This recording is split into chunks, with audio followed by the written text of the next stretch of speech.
Directeur d'activité du comité départemental de la Fédération française de canoë-kayak et sport de pagaie. Donc avec des missions un petit peu larges, une partie très fédérale, habituelle on va dire, avec la vie des clubs sportifs du département et l'organisation de manifestations sportives.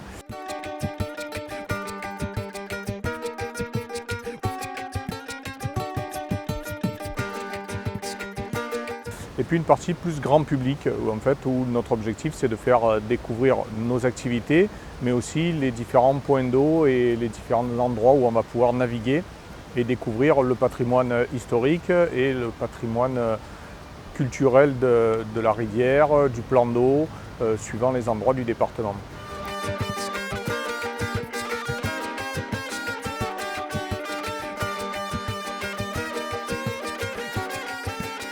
Donc on va avoir des endroits qui seront plus riches en patrimoine histoire, d'autres en faune, flore.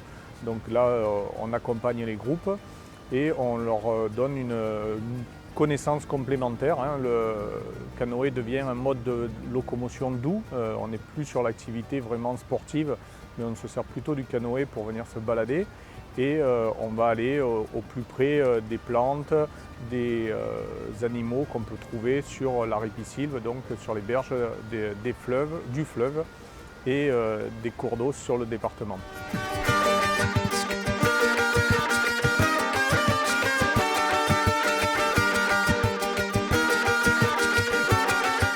Voilà, maintenant on a une palette d'embarcations et de supports nautiques assez importante et qui peut justement accueillir tout type de public. On travaille aussi avec des personnes porteuses d'handicap dans lesquelles on va adapter l'embarcation. Donc voilà, pour laisser personne sur la berge. Et puis après on a ce qu'on appelle nous le grand public, c'est-à-dire plutôt un public famille, centre de loisirs.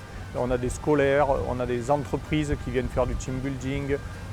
Voilà, on va avoir des enterrements de vie de jeunes filles, on a des croisiéristes aussi, quand ils descendent de leur grand bateau de croisière, ils aiment aussi venir balader au plus près de la nature cette fois-ci pour embarquer sur un canoë et puis découvrir un petit peu le fleuve autrement.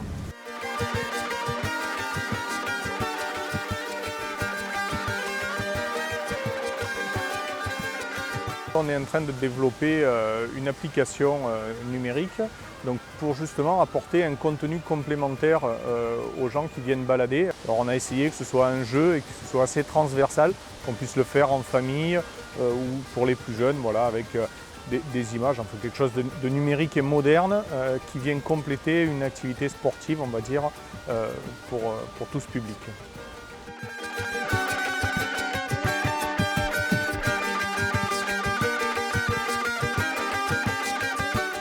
Sur le territoire, il y a énormément d'acteurs qui gravitent autour des plans d'eau et des cours d'eau et notamment du fleuve. Et c'est là où il y a un petit peu de complexité. Et l'idéal, ça serait d'arriver à se réunir de temps en temps autour d'une table. Donc quand je dis une multitude, c'est qu'il y a bien sûr la CNR qui est le gestionnaire, mais il y a forcément aussi derrière l'État, donc la préfecture. On a les communautés de communes, on a les communes, on a Jeunesse et Sport, enfin ex-Jeunesse et Sport.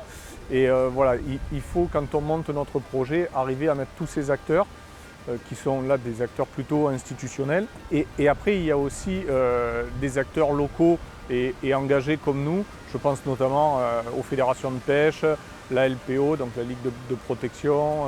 Il y a tous ces gens qui gravitent autour de l'environnement qu'on ne veut pas mettre de côté, puisque c'est vraiment la synergie de toutes ces compétences et connaissances qui est intéressante à mettre en œuvre et à arriver à faire qu'elles se rencontrent. Et c'est ça qui n'est pas forcément évident.